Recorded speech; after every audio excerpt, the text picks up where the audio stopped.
When you see a homeless person, your immediate impression is that the person is poor and doesn't have enough money to feed themselves, let alone put a roof over their heads. But what if we told you that's not always the case? We're about to break open a side of the panhandling world that you never thought possible. Here are 10 homeless people who are actually very rich. Did you know that you can make your video streaming experience richer? All you need to do is subscribe to TheRichest by clicking on that red subscribe button. Also, make sure you click on that gray bell to turn on those notifications. Homeless by choice. Becoming homeless is the last thing on most of our lists. As the saying goes, we're all just a paycheck or two away from being on the streets. But what if you chose to be homeless, meaning you walked away from your life of financial stability and luxury and became a beggar? Seems like a ridiculous choice, right? Well, before you judge too much, that's exactly what 68-year-old Denard did. He has a trust fund of over $700,000, which he got after his mother passed away and her assets were sold to create the trust. He withdraws about $2,500 per month and he gets an extra $500 per month for Social Security. Denard has a career as a carpenter, but he left his job 30 years ago to live on the streets. Even though he's rich, he doesn't want to leave this life. He doesn't want to sleep inside, and he tells people that they can't make him. Denard's lawyer has tried to get him set up in apartments, but he always walked away with the key in the door. Technically, his lawyer could get him committed involuntarily, but it seems that Denard is generally happy living life on the streets and being homeless by choice. She's a survivor. Can you imagine going through some of the roughest patches in your life and not getting a break at all? What if you had a way to escape, but you made a sacrifice so you could benefit those around you? In 2009, a shocking story came out of New York City when Hebrew University announced they received a $100,000 gift from an unexpected benefactor. Who was it?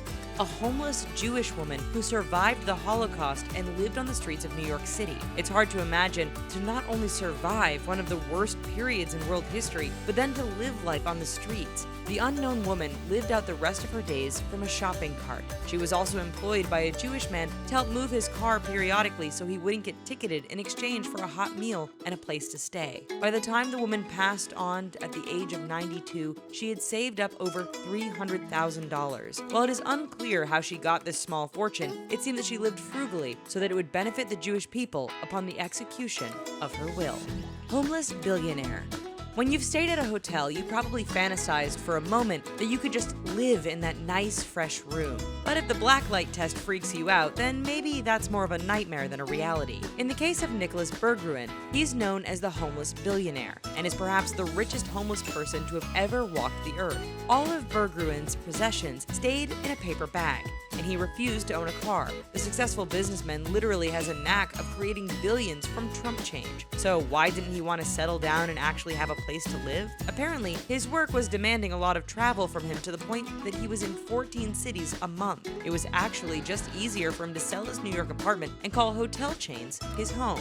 Ironically, he also isn't attached to material things, despite the fact that he could buy a small island for himself. He'll also buy artwork, like Andy Warhol originals, and then just donate them to museums, thus making him a rather generous homeless person. Berggren eventually settled down and bought a place to live, but his claim to fame will always be the homeless billionaire. Life in a bag. If you think that Berggren is a rare example, allow us to introduce to you Natalie Sisson. Her whole world fits into a suitcase. She has been homeless since she was 32 and has been traveling the world and works from her laptop. She is known as the suitcase entrepreneur. So this means she has no permanent address and calls herself a digital nomad. She has about 8 different sources of revenue and also does coaching through Skype. Sisson says that she saves about $2,000 a month because she doesn't have to pay rent, and she has to travel light for the sake of keeping everything in one suitcase. Of course, people thought she was insane since she left a well-paying job in London.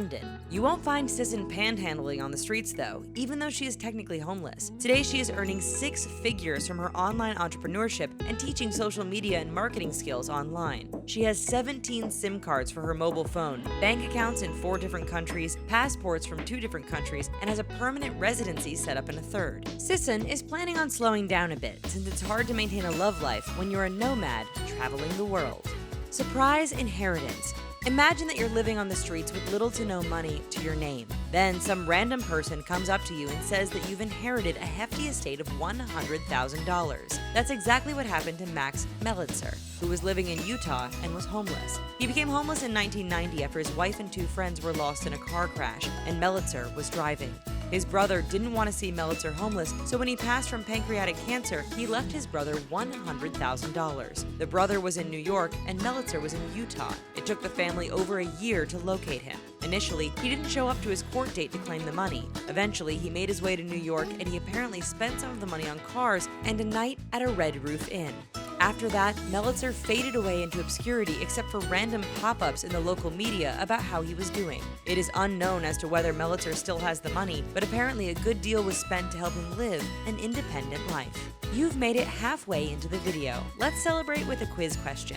How many people are homeless in the United States? While you ponder that, let's take a peek at the last 5 homeless people who are actually very rich. Hefty Estate. Like the anonymous Jewish woman we learned about earlier, sometimes there are rich people, even millionaires and billionaires, living on the streets. That guy who asked you to get a burger, he might have 7 figures to his name and you would never know it. After NPR got a hefty donation from the estate of Richard Leroy Walters, NPR's Robert Siegel decided to look into him. What came as a shock was that Walters was homeless. According to a Catholic mission in Phoenix, he passed away at the age of 76 at a senior center. Before he ended up at the senior center as a patient, he was living as a homeless person with his possessions in his backpack. He would sleep on the grounds at the center, get his meals from the hospital, and use the center's phone. Walters had a master's degree, served in the Marines, and even had a career as an engineer at a company called Allied Signal Corp. He was never married and didn't have children. Plus, he was estranged from his brother. When his life ended, he left behind a staggering $4 million estate. Money went to the mission, the senior center, a beneficiary, and NPR. Oil heir. We all dream about one day digging into the ground and striking oil. And with oil prices these days, that's an instant fortune. So imagine how shocked the world was when William Tavularias Jr., the son of oil tycoon and Mobil CEO William P. Tavularias, was discovered to be homeless. He was living out of his 1995 Range Rover and was getting in trouble with the law countless times from removing a parking boot, driving without a license, and even exposing himself. Tavularias, known as Tav, is sitting on a trust fund that is worth millions of dollars. Before he was on the street, he had a nice place to live in London and even had a yacht. After moving to Miami Beach and divorcing his ex-wife, it seems that Tav was dealing with psychological issues and he prefers the life of being homeless. Given that he could afford a house and never have to worry about paying a bill for the rest of his life, it's no surprise that his family is greatly concerned for his well-being. His family is hoping that if he gets in trouble with the law again, a judge will put Tav in a treatment program instead of placing him back on the streets. Tin Can Kurt.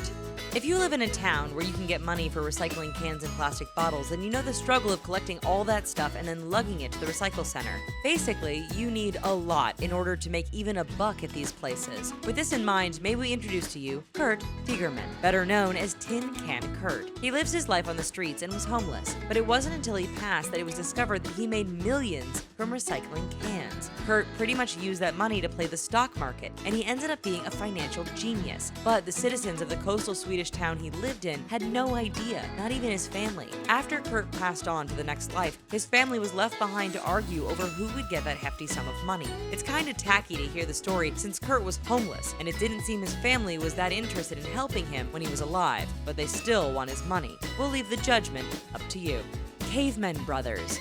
Sometimes all it takes is a family member leaving behind a huge amount of money for your fortune to change. If you're a pair of brothers living in a cave because you're homeless, this could be quite a shock. Considering that Zolt and Geza Beladi were making cash from selling junk they found on the street, imagine their surprise when their grandmother left them over $5 billion.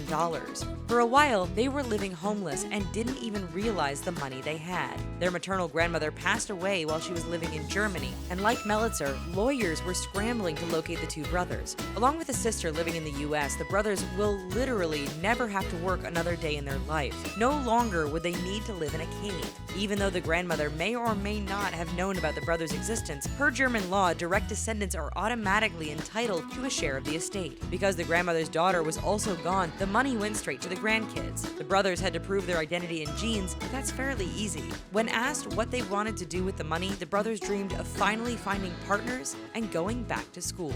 Forgotten money.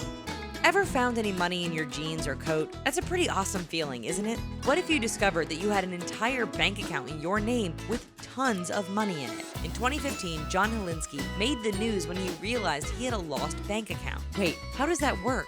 Well, Helinski was living on the streets of Tampa, Florida for about 3 years and was sleeping on park benches or living in cardboard boxes, pretty much whatever he could find. Helinski was born in Poland, and police and social security workers were trying to find his information so he could be placed in a homeless shelter. While a birth certificate was trying to be located, a bank account under Helinski's name was discovered. The bank went through a name change, but it still existed, which meant that Helinski's money was still there. He actually forgot that he had opened the account. There was enough money for him to put down a deposit on a home. So if you're feeling inspired to start digging to see if you have a bank account floating around someplace, can we join you? Just kidding. Or are we? How many people are homeless in the United States? About 500,000. Hopefully their luck will change very soon. Well, thanks for watching. Tell us in the comments which story was the most shocking to you. While you're here, be sure to check out some of these other videos from our channel. Thank you so much for watching, everyone, and hey, we'll see you next time. Bye-bye.